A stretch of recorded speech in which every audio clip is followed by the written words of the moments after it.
భారతదేశం ప్రాచీన ఆలయాలకు నిలయం. ఇక్కడ ఎన్నో పురాతన ఆలయాలు ఇప్పటికీ చెక్కు చెదరకుండా ఉన్నాయి. పూర్వకాలం నుంచి కొందరు రాజులు, గ్రామ పెద్దలు ఆలయాలు నిర్మించి ప్రత్యేక పూజలు నిర్వహిస్తున్నారు. అయితే కొన్ని ప్రాంతాల్లో ఉండే ఆలయాలు ఊహ కందని విధంగా ఉంటాయి. వీటి నిర్మాణం, ఇక్కడ ఆచరించే పద్ధతులు ఆశ్చర్యాన్ని కలిగిస్తాయి. తాజాగా ఒక ఆలయంలోని విగ్రహంపై వేడి నీళ్లు పోయగానే అవి చల్లగా మారుతున్నాయి. అలాగే స్వామివారి నాభిపై చల్లటి నీళ్లు పోస్తే వేడిగా మారుతున్నాయి. ఇది స్వామివారి మహిమ అని కొందరు అంటుండగా, ఆ రాయిలో ఉన్న మూలకాలు బట్టి అలా మారుతున్నాయని మరికొందరు అంటున్నారు. ఇంతకీ ఆ ఆలయం ఎక్కడుంది? దీని విశిష్టత ఏమిటో చూద్దామా? కర్ణాటక రాష్ట్రంలో ప్రపంచ ప్రఖ్యాతి కలిగిన ఆలయాలున్నాయి. ఇక్కడ త్రయంబకేశ్వర ఆలయం ప్రసిద్ధి చెందింది. అలాగే రాయచూర్ జిల్లాలోని డప్పూర్ గ్రామంలో శ్రీ లక్ష్మీ వెంకటేశ్వర ఆలయానికి 100 ఏళ్ల చరిత్ర ఉంది. అంతకు ముందు నుంచే ఉన్న ఈ ఆలయాన్ని 12వ శతాబ్దానికి చెందిన సేవర వంశరాజు పునరుద్ధరించినట్టు చరిత్ర చెప్తోంది. శివుడు, కేశవుడికి ప్రత్యేక ఆలయాలుంటాయి. కానీ శివకేశవులిద్దరూ ఇక్కడ దర్శనమిస్తారు.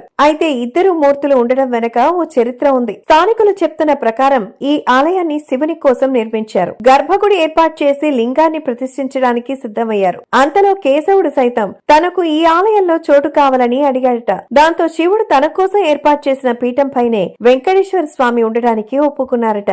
ఆ తరువాత అగస్త్యముని శివలింగాన్ని ప్రతిష్ఠించారు. ఈ శివలింగంపై ప్రత్యేక గీతలు కనిపిస్తాయి.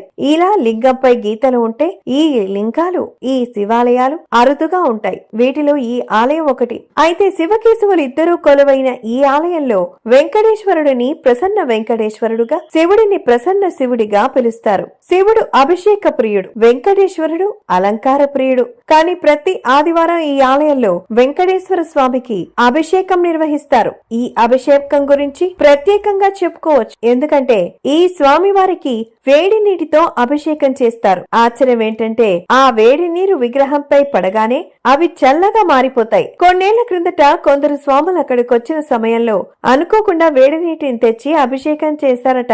దీంతో ఇవి వెంటనే చల్లగా మారడాన్ని గమనించి ఆశ్చర్యపోయారట.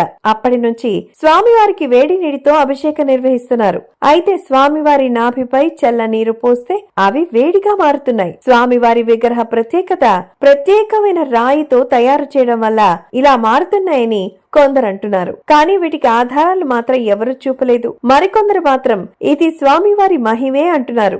ఏది ఏమైనా ఇది అంతు చిక్కని విషయంగా మారుతోంది.